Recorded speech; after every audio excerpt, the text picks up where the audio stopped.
نحمدہ ونصلی علی رسولہ الکریم اما بعد۔ میرے دوستو، روزانہ درود پاک پڑھنے کی وجہ سے انسان کے ساتھ کیا ہوتا ہے؟ اللہ تبارک و تعالی انسان کو کیا کچھ عطا فرماتے ہیں؟ درود پاک کے فائدے کیا ہیں؟ میں آپ کو بتلاتا ہوں، توجہ سے میری بات کو سنیں۔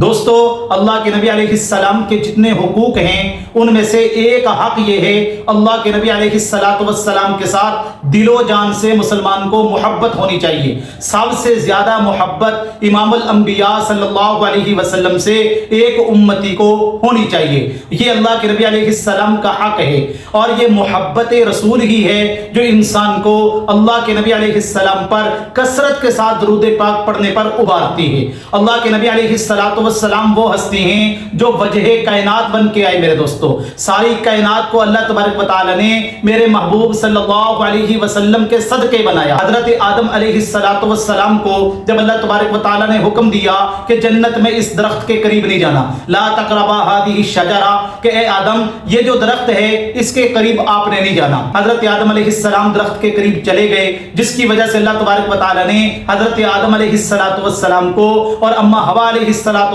کو زمین پہ اتار دیا۔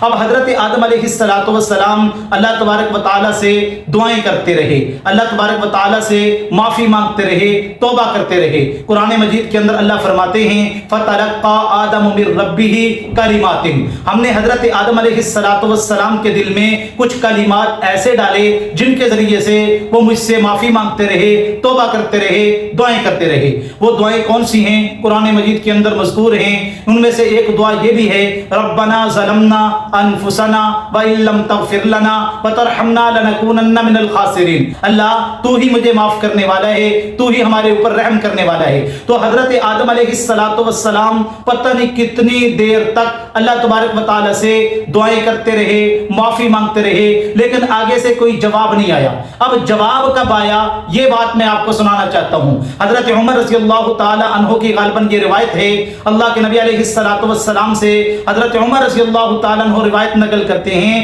اللہ کے نبی علیہ السلام نے فرمایا کہ حضرت آدم علیہ السلام اللہ تبارک و تعالیٰ سے دعائیں کرتے رہے، معافی مانگتے رہے، توبہ کرتے رہے۔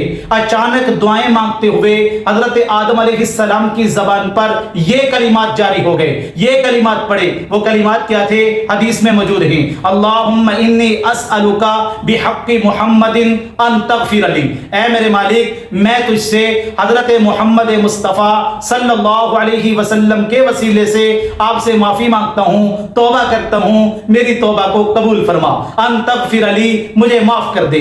اب حضرت آدم علیہ السلام نے جب اللہ کے نبی علیہ السلام کا نام لیا تو اللہ تبارک و تعالیٰ نے فوراً فرمایا، یا آدم کیف عرفت محمد، اے آدم تم نے حضرت محمد مصطفیٰ صلی اللہ علیہ وسلم کو کیسے پہچانا؟ تمہیں کیسے پتا تھا کہ ایک میرے محبوب ہیں جن کا نام حضرت محمد مصطفیٰ صلی اللہ علیہ وسلم ہے؟ میں نے تو ان کو ابھی پیدا بھی نہیں کیا۔ اب میرے دوستو، حضرت آدم علیہ السلام کی بات سننے والی ہے۔ حضرت آدم علیہ السلام کہنے لگے، یا اللہ جب آپ نے مجھے پیدا کیا، فرفعت رأسی، میں نے اپنے سر کو جب اوپر اٹھایا تو آپ کے عرش کے اوپر لکھا ہوا تھا لا الہ الا اللہ محمد الرسول اللہ۔ تو میں نے اس وقت اندازہ لگا لیا کہ یہ عظیم ہستی ہے جس کا نام اللہ تبارک و تعالی نے اپنے عرشوں پہ سجایا ہوا ہے۔ اللہ نے ہمیں ایسے محبوب عطا فرمائے میرے دوستو، ایسے نبی عطا فرمائے، ایسے پیغمبر عطا فرمائے۔ تو اللہ کو اپنے نبی سے بڑی محبت ہے۔